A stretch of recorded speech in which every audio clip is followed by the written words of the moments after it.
sa Lepre Manila. So first things first, thank you kay Boss Carlos, kay Coach Philip, then sa the rest ng coaching staff dito sa Lepre Manila. So, okay guys, last week nag-focus tayo sa pressure passing. So this time naman, if balikan natin ng konti yon, then dagdag ako na something sa kung paano natin i-mix up yung loose passing natin tsaka yung pressure passing natin. Okay. So, quick review lang guys dun sa ginawa natin last time. Okay. So, pagka ganito kami ng partner ko, wala akong grips.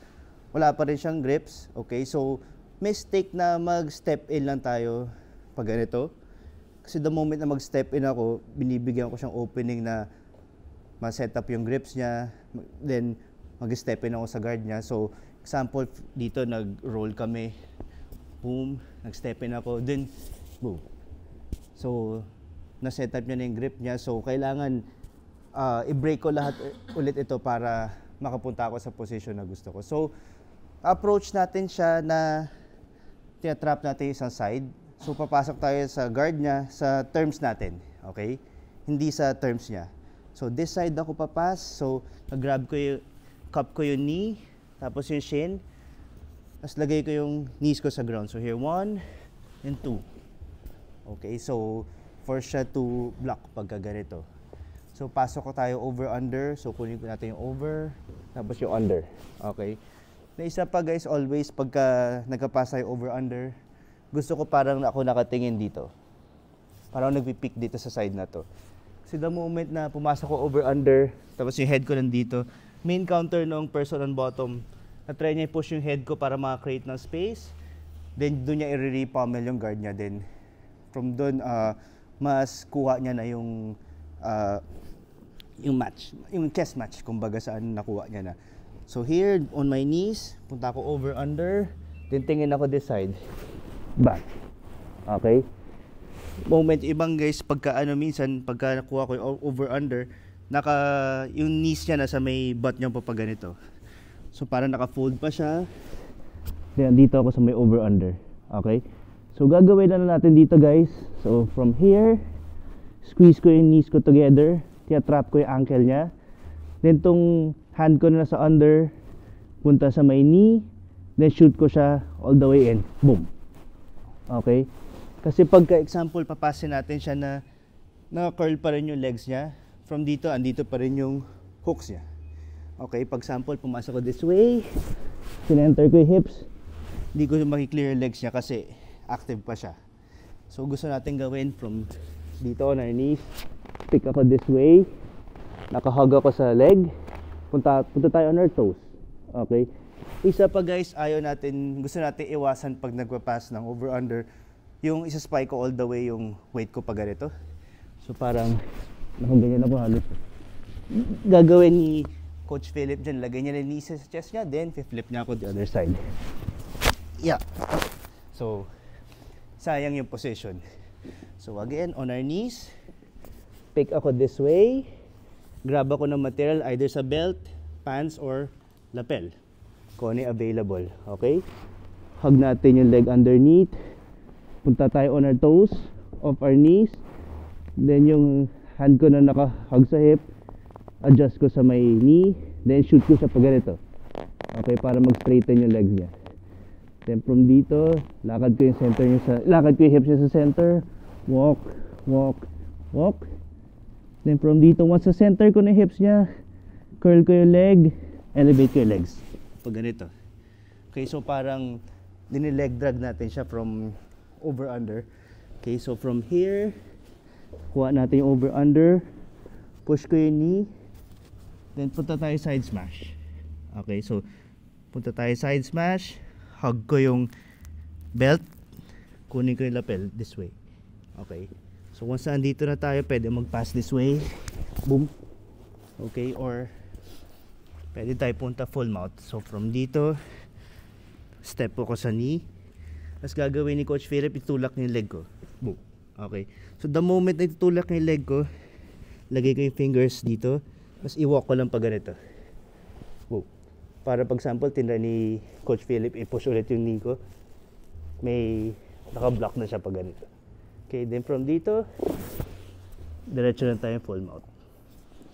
Alright, so again, from our entry, trap natin yung side kung saan tayo gusto mag-pass. Cup ko yung knee, yung shin, then punta ako on my knees. Boom. Okay? Then from dito na tayo on our knees, punta tayo over under. Grab ko yung belt, lapel, or pants. Hug ko yung leg niya underneath. Okay? May times guys na pagka pumapasok tayo dito, pag ginagawa natin live, yung knees niya nasa chest niya pa din. Okay? So, pag nag-pop tayo on our toes of our knees, yung hand ko nakahug sa leg, adjust ko sa my knee. So here, 1, 2. Okay, then dito shoot ko siya in between my legs, then squeeze. Okay, so once I squeeze ko yung knees ko together, center ko yung hips, center, center, center, hanggang mag-face yung knees niya kabilang side. Okay, so once na face ko yung knees ko sa kabilang side, push ko yung knee down, kunin ko yung collar, then step ako sa may knee niya dito. Okay, so once na snap ko yung knee, ipupush yung leg ko ulit para makakreate ng space. So gagawin ko, kulang underhook. So walk ko yung fingers ko pag ganito. Then from dito, pwede kayo kumapit sa collar. Then advance tayo full mount. Okay? Any questions, guys? Okay, gusto nyo makita ulit? Alright, so one more time. So from here, trap natin yung side kung saan tayo papas. Punta tayo on our knees. Pasok tayo over under. Okay guys. Important guys yung detail na naka-peek ako this way.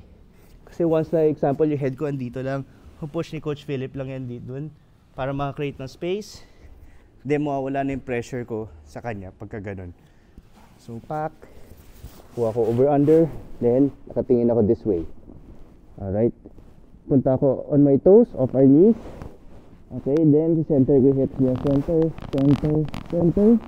Until mag-face both knees niya sa kabilang side. Okay, so once na harap na natin knees niya sa kabilang side, push ko yung knee. Okay. Then from dito, kukunin ko yung collar. Na isang hand naka-grab sa belt. Then tap ako sa knee. Once na tinapakan ko yung knee, gagawin ng reaction ng person ng bottom, pupush siya. So once na mag-push siya, kuha lang underhook, then crawl ko yung fingers ko dito. So dito hindi na in-reach yung hand niya para i-push yung knee ko pag ganito. Alright, then capital sa collar, punta ako full mount. Alright guys.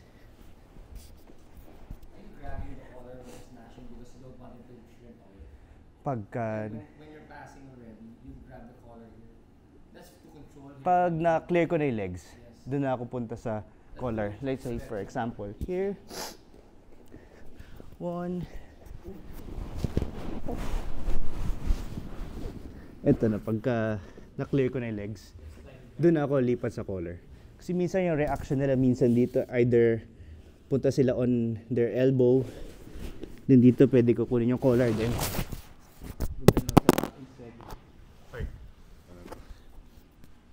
Paano to? Or pagka minsan kung umakyat sila on their elbow,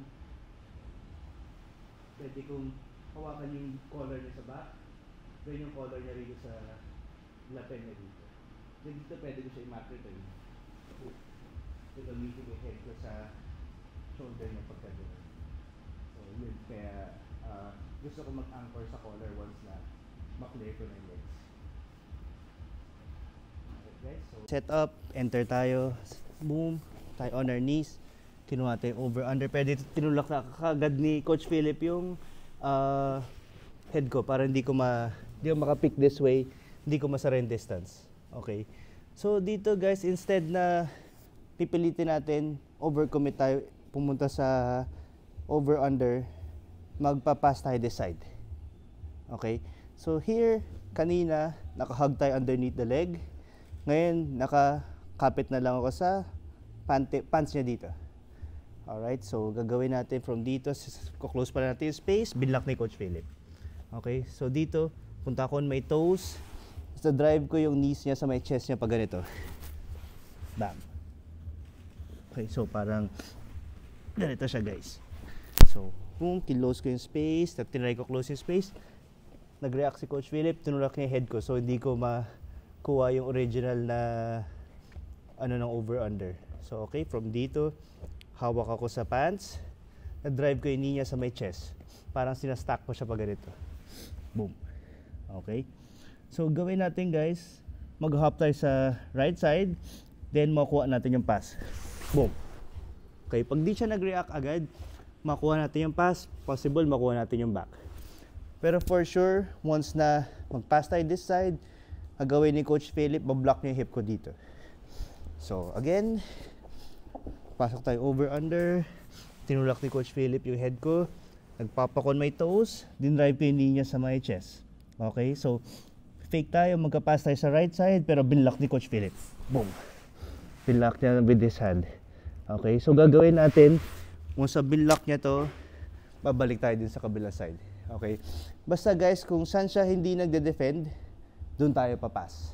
Alright, so here, boom, tinulak ni Coach Philip, nagpunta ako this side, binlock ni Coach Philip, then gagawin ko, balik ko sa kabilang side. So gawin ko, pull ko yung pants, malapit sa akin, then hop.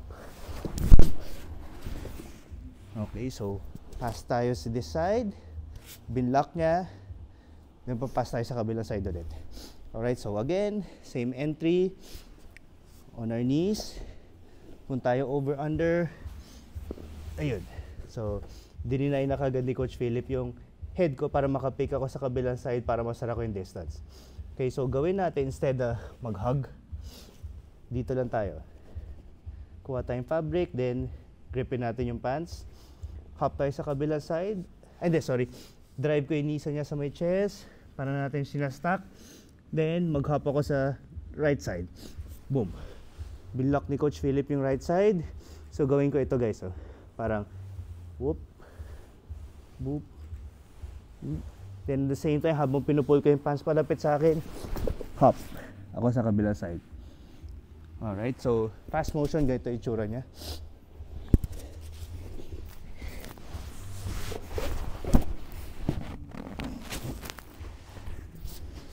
Okay guys, questions?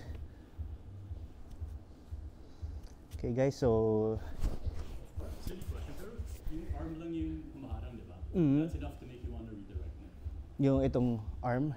That's enough na nag-change direction. Pero pwede pa rin mag-commit sa side na yun kung gusto ko.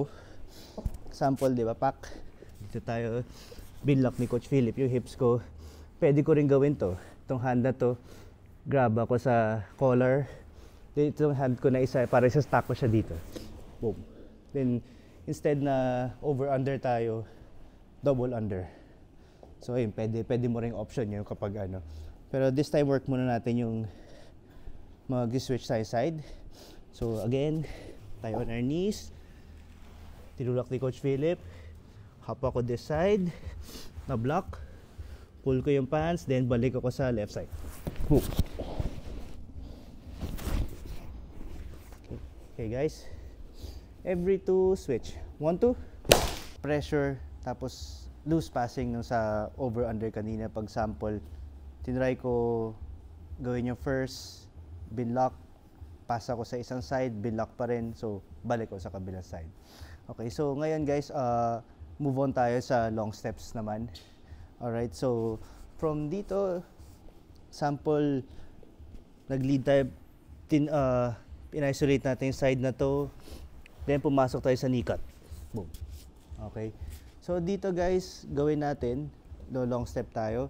So first, control ko yung collar, then pull ko siya, malapit sa akin. Okay.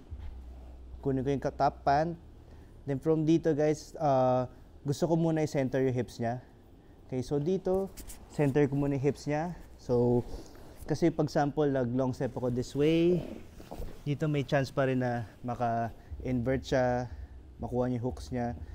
Then, ayun, mahabol niya yung hooks niya. So, gusto muna natin gawin, patayin natin yung hooks niya muna. Then, the moment na mag-recover siya, dun natin kukunin yung long step. So, dito pak, sample, nag-knee cut tayo. Then, may reverse de la riva si Coach Philip. So dito example, mag long step tayo forward dito. Delayed pa rin kasi may grips pa siya eh. So gusto natin gawin from dito, center natin yung hips. So grab ko yung pants, then yung knee niya na to. Okay? So push up ko yung knee, at the same time, extend ko yung leg ko na to, dalhin ko sa center. Okay? So dito, the moment na sinenter ko yung hips, si Coach Philip, tatry niya ulit mag-square up. Boom. Babalik siya dito. So, center ko yung hips. Si Coach Philip, tatry niya mag-square up. The moment mag-square up siya, flare ko yung elbow, lagay ko yung head ko sa may chest, then long step. Okay?